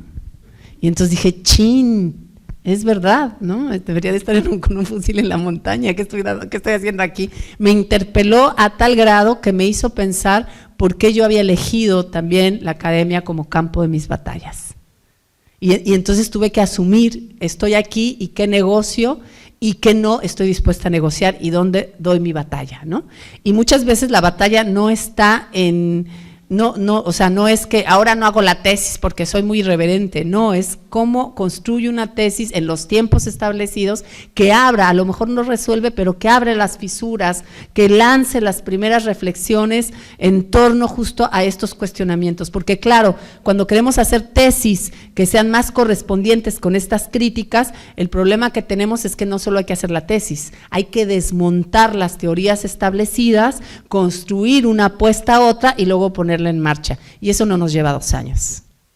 Entonces a veces tenemos que tomar las decisiones de decir, bueno, el alcance que tengo en estos 2 años es hasta aquí, y puedo aperturar y puedo apostar y enunciar cosas que van a tener trayectorias en términos reflexivos y en términos analíticos de más largo alcance, ¿no? Yo mucho de lo que planteo hoy lo empecé a trabajar hace 20 años. Y ahorita que estoy trabajando más con el tema de metodologías, no me atrevo a escribir, o sea, yo llevo ya como 3, 4 años dándole vueltas en términos de cómo traducimos metodológicamente, y no me atrevo a escribir todavía porque yo necesito primero ponerlo en juego, entonces todo el tiempo lo estoy discutiendo en mis cursos, abro seminarios, lo pongo en juego, me interpelan, me preguntan y digo, chin, sí, ¿eso cómo va? O sea, y antes, ya después de mucho tiempo, empiezo a hacer el acto de escritura, ¿no? Empiezo ya como a aterrizar y a decir, pero esto no lo podemos hacer cuando estamos en un programa de posgrado porque hay una exigencia. Entonces hay que tener mucha conciencia de que cuando nos aventamos a estar en espacios académicos con toda esa exigencia, tenemos que hacer negociaciones y tenemos que hacer tránsitos que no solo pasan por la investigación, sino que pasan por la negociación institucional. Y hasta dónde y qué batallas doy y cuáles me las guardo y cómo presento algo que a lo mejor no termina con la tesis, pero que empieza con la tesis, ¿no? Lo planteo como advertencia porque siempre me terminan diciendo, bueno, tú que eres tan radical, ¿qué haces ahí en la academia occidentalizada, etcétera, con los privilegios que implica, ¿no? Están en este espacio desde el donde yo estoy, porque soy una profesora que tiene tiempo completo y que además soy definitiva, no soy temporal, ¿no? Entonces, o sea, tiene muchas implicaciones y desde ese no ser temporal puedo decir muchas cosas porque no está tan fácil que me corran, ¿no? Entonces, hay como muchos elementos de los que tenemos también que echar mano y decirlos y exponerlos. Y eso no significa que traicionamos nuestra apuesta crítica o que no somos radicales, significa que somos conscientes de los lugares donde estamos, ¿no? Entonces, ahora, nada más ya para cerrar, quiero decirles que yo justo lo que estoy trabajando es el entendimiento de las desconexiones y los borramientos como métodos de la dominación. Y sobre todo me interesa entenderlos en términos del método científico, cómo el método científico reproduce estas lógicas de anulación del imperio, de la anulación del otro, a través de los borramientos, a través de aniquilar ciertas narrativas, borrar, encubrir ciertos sujetos, ciertas actorías sociales en sustitución con las autorías, por ejemplo. Entonces, pongo al autor en lugar de los actores sociales que producen conocimientos, el tema también de cómo encubrimos a través de narrativas de la dominación o desconectamos, ¿no? Y entonces la erudición como acto de desconexión, ¿no? Ay, es que es bien brillante.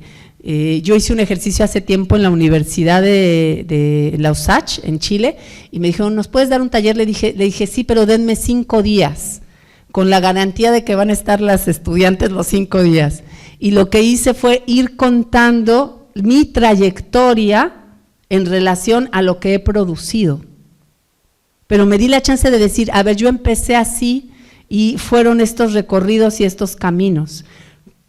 En 20 minutos o 2 horas no lo puedo hacer, ¿verdad? Entonces hago como disparos, ¿no? Medio los uno y medio para que parezcan coherentes. Pero esa vez hice ese ejercicio y pasó algo maravilloso. Una colega, que además era de un lugar que se llama La Recoleta, que trabajan con pedagogías populares, tomó la palabra y me dijo, a mí me habían dicho que Karina era una seca, que es como, allá dice, seca es como decir un crack, ¿no? Me habían dicho que Karina era un crack, pero la verdad lo que nos veniste a plantear es muy obvio, me dijo, y eso ya lo sabemos. Me ha hecho el día y me ha hecho el taller. Entonces yo le dije, compañera, gracias porque justo de lo que se trata es de ser obvios. O sea, no se trata de erudición, justo se trata de la obviedad, de que cuando tú vas haciendo esos trayectos y esas trayectorias y las vas narrando, se vuelve obvio, porque ahí no hay desconexión y no hay erudición, ahí lo que hay es obviedad. O sea, a ver, si tú me cuentas todo, para mí es obvio que es así, ¿no? O que, mira qué obvio, claro, esto conecta con esto, sí. ¿Sí me explico? Y entonces yo digo, por lo menos para mí, esa es la apuesta de la obviedad, es el acto de magia, que se vuelva obvio, que sea evidente, y eso rompe estos dispositivos de la dominación. Y por supuesto rompe la idea de que soy una seca, porque no soy seca. O sea, lo único es que sistematizo, doy orden, expongo, conecto. Yo lo que me propongo es conectar, esa es mi lógica todo el tiempo, hacer otra vez las conexiones. ¿Cómo sería el acto metodológico desde la conexión? Eso implica narrar procesos y no acontecimientos, ¿sí? Y las tesis tendrían que ser en buena medida, no siempre, pero en buena medida eso, el acto contextualizante, el acto justamente de conectar, de la obviedad, de cómo, mira, si te conecto es que es obvio que la modernidad es patriarcal y que no hay descolonización sin despatriarcalización, es obvio. Ya no es metáfora, ¿ven? Y ese es un poco lo que estoy trabajando en términos del método, cómo construimos desde la academia también, aunque yo estoy muy metida en la academia, pero no le tengo tanta expectativa a la academia, honestamente. También estoy muy metida en procesos de formación político a nivel social, con movimientos sociales, y ahí es donde he puesto más le he metido más huevos a esa canasta, pero de todas maneras yo tengo una responsabilidad y tengo un compromiso con el ámbito académico y creo que hay que hacer también la retribución en términos de nuestros análisis críticos. Entonces, ¿cómo podemos empezar a quebrantar esos métodos de la dominación por una serie de metodologías que vayan construyendo camino en otras direcciones? Y si bien no nos resuelvan como alternativa única la construcción de conocimientos no extractivistas, no violentos, no racistas, que abra brecha sobre esa línea, y yo creo que una ruta es empezar a hacer las conexiones y empezar a despojarnos de estos borramientos para hacer evidentes las cosas. Entonces, bueno, por ahí es donde estoy trabajando ahora, y es parte de una conversación más amplia con otras colegas y otros colegas, y por supuesto con la gente que esté interesada en sus procesos investigativos, hacer también estos ejercicios reflexivos. Ahora estamos trabajando mucho con esto que Borsani llama metodologías a posteriori, que es otro elemento interesante, no a priorísticas, sino una vez es hecho el recorrido, cómo regresas, revisas los trayectos realizados desde la experiencia y empiezas a hacer la revisión, y desde ahí salen las apuestas metodológicas, no antes. O sea, primero hacemos y en el proceso pensamos y después revisamos, ¿no? Hacemos la revisión, el escáner. Entonces, bueno, por ahí estamos trabajando. No lo presenté porque me alargaría demasiado y creo que ya llevo como 2 horas, pero bueno, más o menos en esas directrices hemos estado trabajando algunas compañeras dentro de los feminismos descoloniales. Ahí lo dejo, ya no más rollo, y dejaría el micrófono abierto pues para la conversación.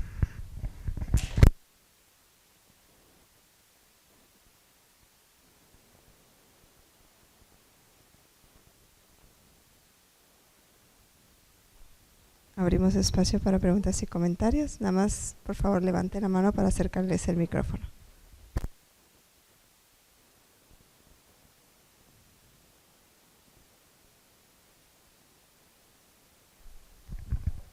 Ay, pues muchísimas gracias, me gustó mucho escucharte. Yo tengo varios intentos de precisamente de esta reflexión de lo que implica el cambio de las metodologías, ¿no? Yo trabajo con organizaciones de mujeres indígenas desde metodologías colaborativas, y lo que hacemos es coproducción de libros, videodocumentales, y sí ha sido todo un proceso de cuestionamiento de los colonialismos internos, ¿no? Como esta noción de que la colonización finalmente pues no solamente impacta a los colonizados, sino a todos, y precisamente a lo que implica la academia como tal también, ¿no?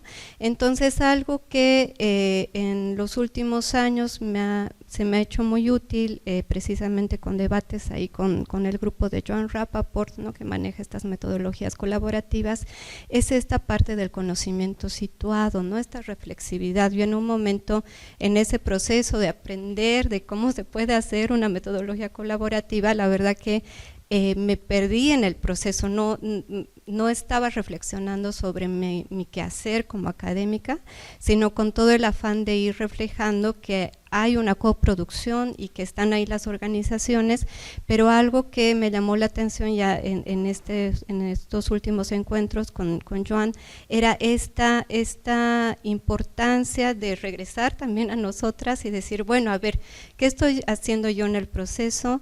Lógicamente lo que dicen todas estas líneas de los feminismos descoloniales, pues de ir analizando nuestro locus de enunciación, o sea, principalmente nuestra historia, que nos los vincula con estas temáticas, qué relaciones de poder estoy imprimiendo en esto de intentar hacer una metodología colabor, una investigación colabor, que al final yo la verdad llevo como 17 años, pero creo que no lo logro todavía.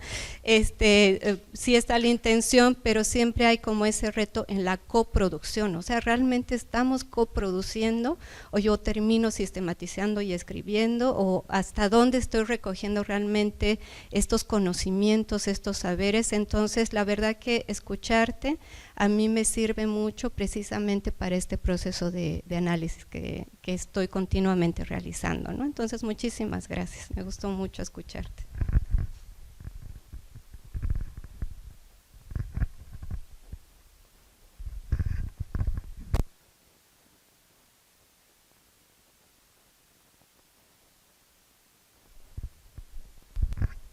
Gracias, Karina, por la charla, me gustó mucho. Había algunas cosas que quizá habíamos platicado en algún momento, pero ahora que lo desarrollas un poco más, y tenía un poco también lo que decía Anita, ¿no? O sea, cómo la academia de alguna manera, digo, ya sé que ya varias feministas lo han dicho, pero lo traigo a la discusión aquí, cómo la academia también nos está colonizando constantemente, ¿no? Y a veces a mí lo que me pasa es como querer, o sea, como sentirme domesticada por la academia y quererme otra vez como replantear desde ideas que tenía cuando recién inicié en la universidad, ¿no? Y replantearme todo un conocimiento que yo tenía, digamos, con el contexto obrero de donde yo crecí, y que ya, digamos, con esta trayectoria que tengo, sí planteo, bueno, ¿qué tanto estas trayectorias dentro de la academia también colonizan, digamos, parte de ese ser que en algún momento pues fue un impulso de querer reflexionar desde un lugar, y que la universidad fue, digamos, un espacio donde vivimos posibilidad de ello, pero también fue un espacio de imposición de métodos, de discurso, ¿no? Y que una está forcejeando con ello, ¿no? Entonces, no sé, digo, ya sé que es una pregunta muy amplia, pero metodológicamente, en este sentido, cómo encontrar esas fisuras, o cómo, o sea, cómo, no sé si la palabra existe, pero cómo desdomesticarme o volverme a otra fase o a otro sitio antes de esta llamada trayectoria, ¿no? Que pareciera un proceso, pero en algunos casos sí fue un proceso que nos deja ver como hacia atrás, pero para ver un atrás que quizá no era necesariamente esa lógica lineal que una está pensando, sino que vemos saltos ahí, ¿no? Entonces, no sé si me di a entender, pero quería preguntarte un poco hacia allá, ¿no? Gracias.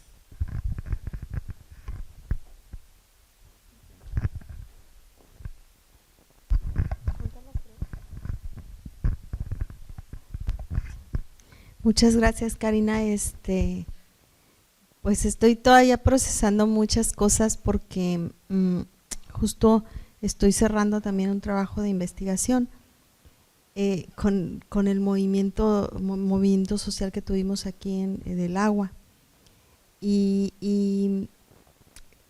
se me hace muy interesante porque llego a eso que estás planteando desde otro lugar, desde el movimiento, y de escuchar y reflexionar y leer y ver y darme cuenta que lo que sucedió en el movimiento, y yo como parte también del movimiento, no queda registrado, no está. Dentro de 100 años, cuando la gente quiera saber qué sucedió en el movimiento social del agua de Mexicali, quizás no hay, porque revisé las tesis que se produjeron, las que se autorizaron por academias y que dieron títulos a muchos posgraduados ahí de distintos niveles, porque reviso las notas periodísticas y porque digo, en 100 años esa historia oral se va diluyendo. Entonces es clave hacer ese trabajo, justo esa grieta en la academia de abrir la memoria a eso que es el común, y que tal vez es lo que nos están planteando los compas zapatistas. O sea, que el día después, ¿qué va a ser si no tenemos esta memoria? Así es que es clave el trabajo de reflexionar y de sistematizarlo.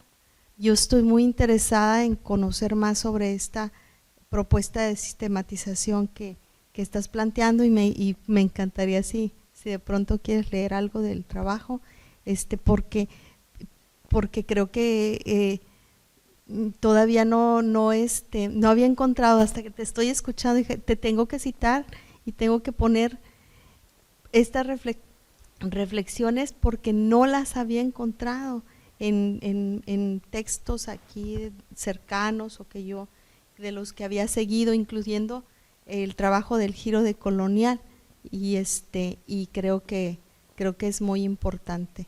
Gracias.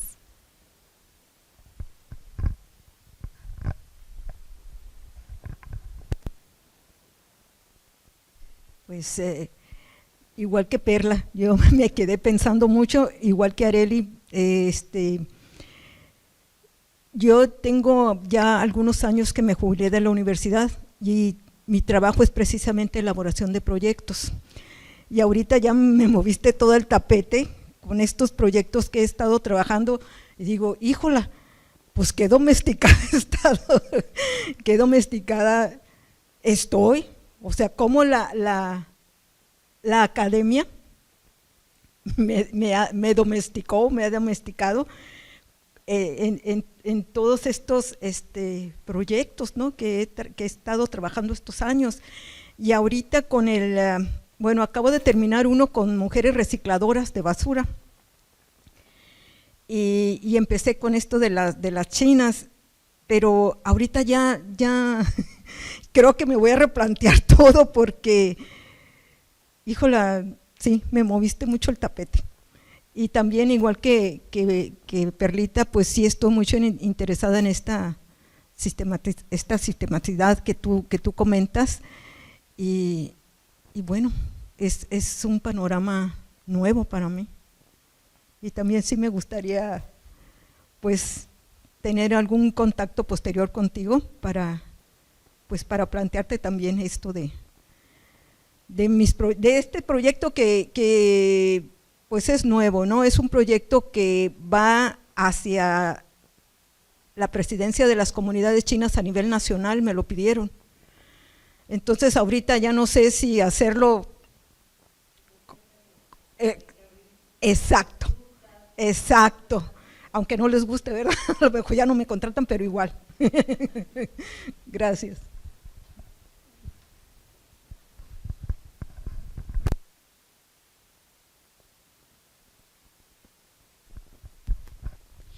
No, pues también agradecer por la conferencia y todos estos días que nos has compartido, y además todo lo que hay por ahí circulando de tus reflexiones. Gracias, Karina. Mi reflexión va en el sentido de cómo se reconfiguran esta colonialidad, ¿no? Tú hablas del borramiento, de la anulación.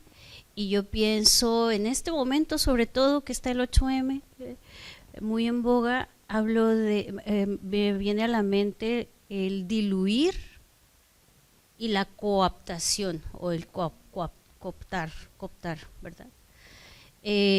Como esa reconfiguración de esa colonialidad, de los racismos y del patriarcado, y de la modernidad y de muchos otros conceptos y además formas de entender el mundo, ¿no?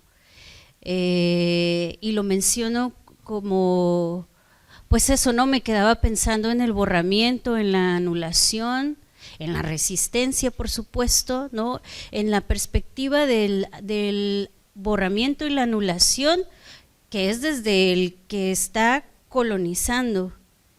Yo veo resistencia y mantenimiento desde nuestra visión indígena, o de grupos, movimientos que hemos desde hace más de 500 años, ¿no? Los pueblos ahora, algunos, sabemos que hay un montón de posturas mi postura es critico a quienes están como en esta integración con el gobierno, con estas formas, ideas modernas, capitalistas, ¿no? Y ahí es donde yo veo el peligro actual, en esa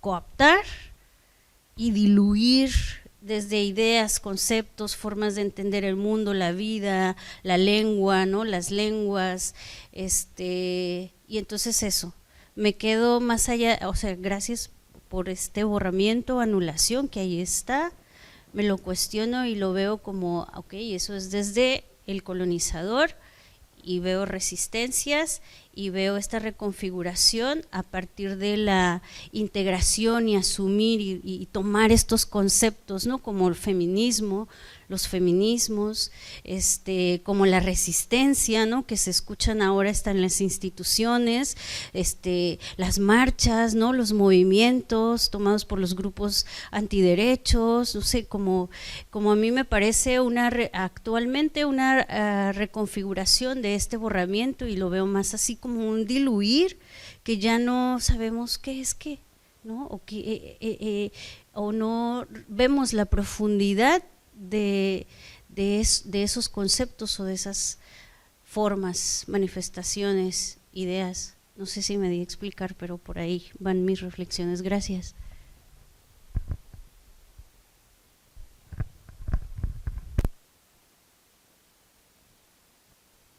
Que luego sigamos la conversación.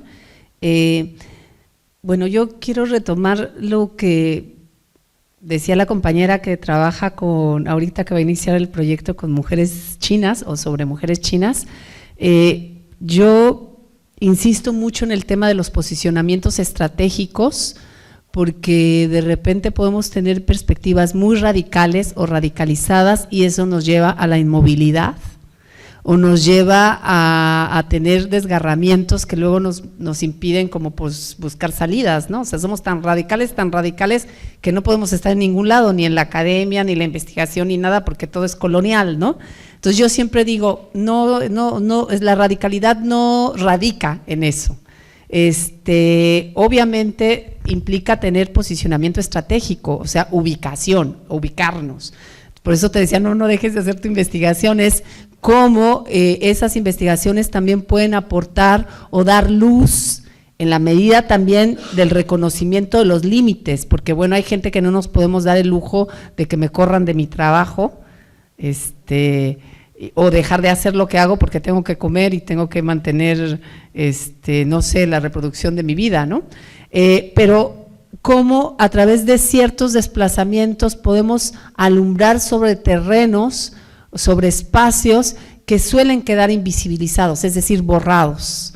Cómo podemos lanzar conexiones que pueden dar pistas o luces o atisbos que nos permitan luego andar caminos. No sé si me explico, o sea, cómo no quedarnos en la inmovilidad o en el impacto tal que nos quedamos como en la sensación de ¿y ahora qué hago?, ¿no? No, o sea, otra vez volver al posicionamiento estratégico y decir, bueno, me ubico, ¿no? Soy parte de esta realidad que me implica que vendo mi fuerza de trabajo, que tengo que comer, que tengo que mantenerme, pero cómo aún estando en ese lugar puedo abrir esas rutas y hacer esos desplazamientos y lanzar poner la lámpara en lugares que posibiliten que esos borramientos se desdibujen, por tanto que se dibujen reconocimientos, ¿no? Y eso, pues no hay receta de cocina, porque atraviesa también por nuestras propias condiciones. No tiene que ver con la bandera de radicalidad, ay, yo soy súper feminista y soy radical en todos lados, no, o sea, también seamos realistas, ¿no? También somos parte de dinámicas en las que a veces hay que elegir las batallas donde vamos con todo y con la espada desenvainada, y hay otras en las que tenemos que ir haciendo los cortes casi quirúrgicos, ¿no?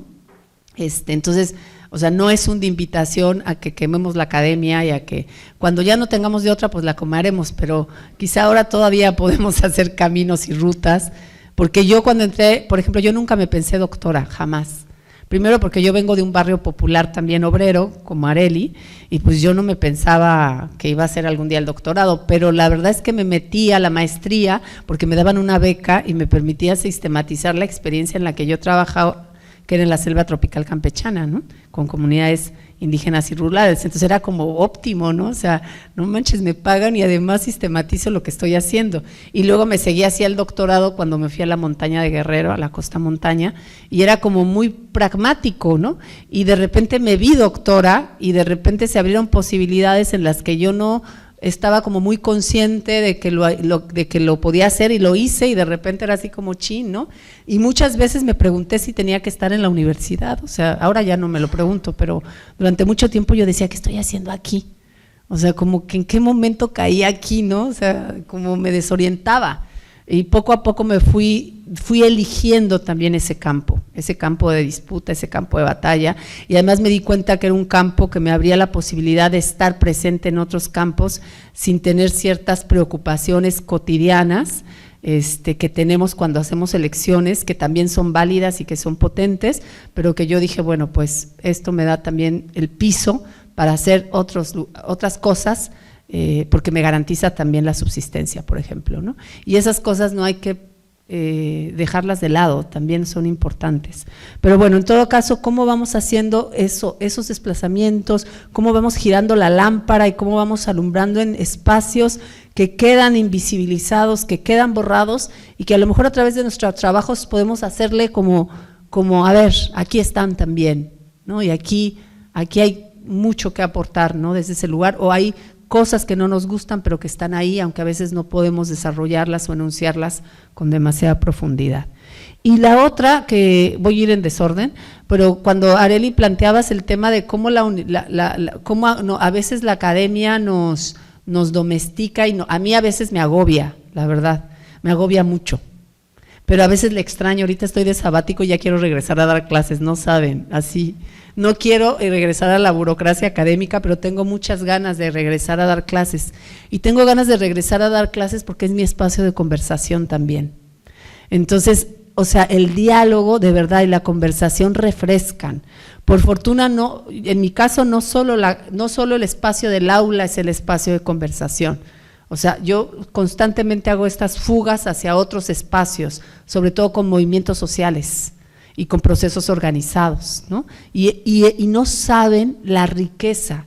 O sea, yo muchas veces estoy haciendo reflexiones y de repente en conversaciones con compas que son lideresas sociales o no son lideresas pero son parte de procesos organizados, de repente es así de, ahí está, ¿no? O sea, y luego los narro incluso como experiencias, ¿no? O sea, cuando a veces tengo que dar respuesta a algo, les digo, a ver, no les voy a contar en abstracto, sino les voy a contar cómo esto me llegó y cómo me pasó a la luz de la conversación con una compañera o con una amiga o con, ¿no? Entonces, yo creo que lo que no podemos perder es la conversación, porque la conversación no solo está en la academia, también está fuera de la academia, y eso refresca para quienes estamos bastante agobiadas en el espacio académico. Entonces, abrir la posibilidad de tender puentes a esas otras conversaciones, y a conversaciones que además a veces están fuera de la academia pero siguen siendo académicas. No, o sea, ¿cómo hacemos una conversación? A veces están dentro de la academia, pero pueden ser no académicas, como lo que hicimos en los días anteriores con el taller, ¿no? Entonces, esa conversación creo que es básica y nos refresca cuando estamos agobiadas justo por una academia que domestica de una manera así permanente, constante y que no cede, ¿no? Y luego, la otra parte que tiene que ver con el resto de los comentarios es que, por ejemplo, el tema de las memorias de las que hablaba Perla, ¿no? La recuperación de la memoria es bien relevante porque justamente es una apuesta contraria al borramiento. O sea, frente al borramiento, recupero la memoria. Las resistencias como reexistencias también es una respuesta a esos borramientos, pero no hay receta de cocina, porque a lo mejor en una vía es la resistencia, en otra vía es la recuperación de la memoria, en otra vía hay, o sea, un montón, si lo vamos viendo, hay muchas formas como los procesos sociales, les sujetes, hacemos los procesos justamente contraposición al borramiento. Y la apuesta por la interconexión, por ejemplo, contar una historia interconectada. Las historias coloniales tienen que empezar a contarse desde estas interconexiones coloniales. O sea, las historias del capitalismo, o sea, cómo empezamos también a generar un pensamiento que no es fijo y que no fija, porque yo siempre digo, el método científico tiende a que generemos fotografías, a que fijemos. ¿Cómo hacemos para empezar a hacer las interconexiones? Bueno, si haces interconexión, rompes con la lógica de la fijación, porque si interconectas tienes necesariamente que contar esa conexión, y esa conexión implica trayectos, implica enredos, ¿no? Implica, y la palabra enredarnos, a mí me gusta mucho, el español tiene palabras bien interesantes porque son literales, enredarnos, o sea, darnos en red, ¿no? Entonces hay que enredar, hay que interconectar. ¿Cómo se traduce en términos de método? Bueno, pues eso no lo tengo las respuestas, ¿verdad? Porque además, otra cosa que me parece fundamental, que no lo he trabajado, pero que lo conversé con una caboverdiana que se llama Celeste Forte, ella dice, en nuestra investigación la teoría tiene que ser circunstancial. ¿Por qué circunstancial? Porque está atada al proceso, por tanto no es universal, es circunstancial. No vamos a dejar la teoría, pero la teoría es circunstancial a los procesos. O sea, depende del proceso, está anclada al proceso, ¿no? Entonces, ese tipo de rutas no implican una receta de cocina, pero implican algunos destellos que tienen que ser explorados en función, por un lado, de nuestros propios procesos de investigación, pero por otro lado, de nuestras propias apuestas que son o activistas, o vitales, o académicas, o existenciales, ¿no? Y eso corresponde al trayecto de hacerlo, de existirlo. Y en ese existirlo, ir descubriendo los métodos que se construyen de cara a quebrantar el imperio de la anulación del ser. ¿No? Y ahí, por ejemplo, tenemos muchos referentes en el mundo amerindio, en las filosofías de matriz africana, en muchas espiritualidades. Hay referentes de métodos con criterios o núcleos de sentido otros que nos plantean ya criterios otros de cómo entramos a esas metodologías. Pero las metodologías también tendrían que ser circunstanciales a la luz de, o sea, igual que las teorías, como dice Celeste de Forte, ¿no? Y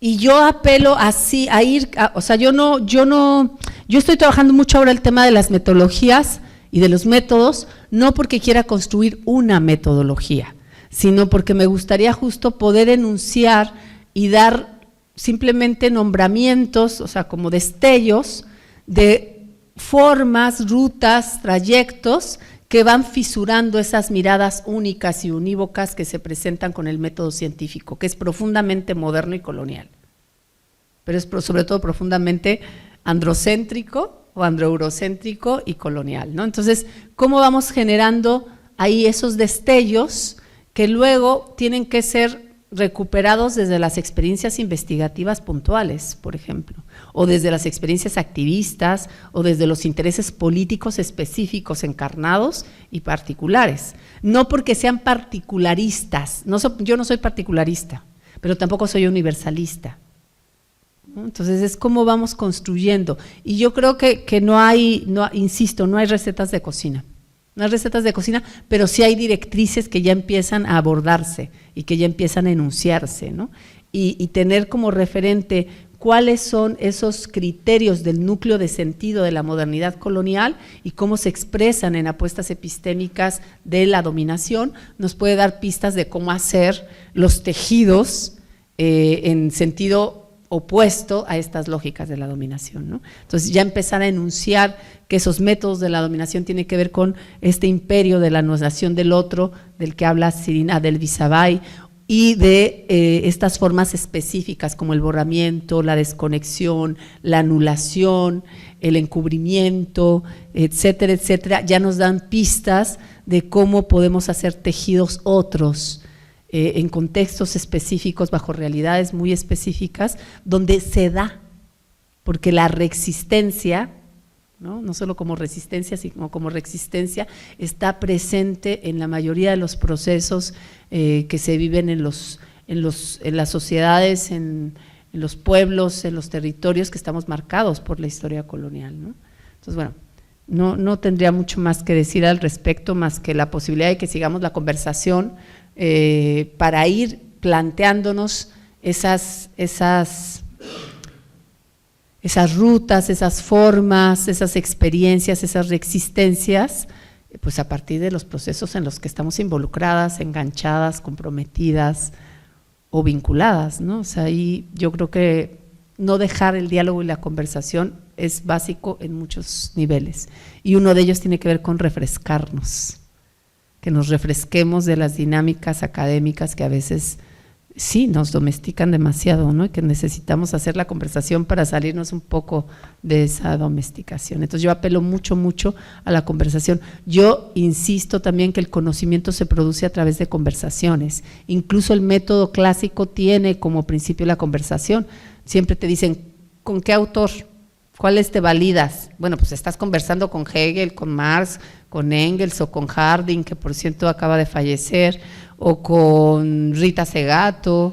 O sea, estamos en un proceso permanente de conversación. Cuando nos piden los marcos referenciales, lo que nos están diciendo es con quién estás conversando. Si ustedes leen a textos clásicos, por ejemplo al propio Marx, tú puedes ir identificando con quién se está peleando, a quién le está respondiendo, ¿no? Nietzsche, muchos autores y autoras clásicas, es muy fácil, bueno, no siempre es tan fácil, pero a veces lo enuncian con quién se pelean y a veces no, pero puedes identificar, no, se está peleando con aquella, con esta perspectiva, con esta, ¿no? Entonces, el conocimiento es parte de conversaciones, y entonces la construcción del conocimiento también se hace a través de esos diálogos, ¿no? Entonces yo digo, no perdamos de vista eso y sigamos conversando.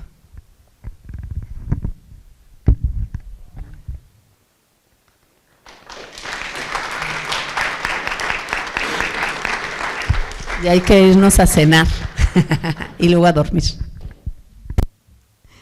Bueno, agradecemos a nuestra invitada, así como a ustedes su apoyo y participación. Con esto damos por concluida nuestra sesión de hoy y les invitamos el próximo miércoles 12 de marzo a las 17 horas a la presentación del libro Movilidades en América Latina, Violencias en Tiempos Post-Transicionales en este mismo espacio. Muchas gracias y que tengan una excelente noche.